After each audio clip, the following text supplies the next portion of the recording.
அனைவருக்கும் வணக்கம். இன்றைக்கி நான் எங்கே வந்திருக்கேன்னு பார்த்தீங்கன்னாக்கா, ஒரு கல்லை தேடி தோட்டத்துக்கு வந்திருக்கேன். தோட்டத்தில் நானும் நிறைய இடத்த தேடி பார்த்தேன். ஒரு குறிப்பிட்ட இடத்துல மட்டும் பையன் தனியாக அந்த இடத்துல தொங்கிக்கிருந்தான்.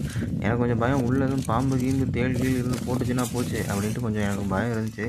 இருந்தாலுமே கூட நம்ம சப்ஸ்கிரைபருக்காண்டி பிடிச்சிருந்தா அந்த வீடியோ பிடிச்சிருந்தா சப்ஸ்கிரைப் பண்ணிக்கோங்க. உங்களுக்காக தான் எல்லாம் பண்ணுறேன். அந்த கல்லை எடுத்துகிட்டு வந்து தனியாக வச்சேன். அது நல்லா வெயிட்டாக தான் இருந்துச்சு. பார்க்க தான் டொய் மாதிரி இருக்கும். ஒரு சில கல் இதில் வெயிட்லெஸ்ஸாக இருக்கும்.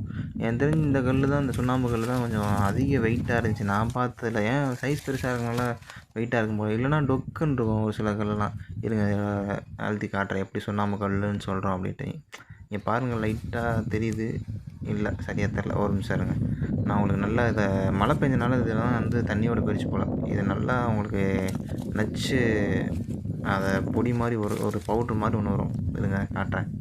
பார்த்தீங்களா, இந்த சுண்ணாம்பு இது நாங்கள் எதுக்கு யூஸ் பண்ணுவோம் அப்படின்னாக்க, கோல மாவு இருக்கு இல்லையா, கோல மாவுக்கு இன்னொரு கல் இருக்குது. அது கொஞ்சம் கிறிஸ்டலாக இருக்கும். ஒரு சில ஊர்கள் இதே கோல மாவுக்கெல்லாம் யூஸ் பண்ணுவாங்க.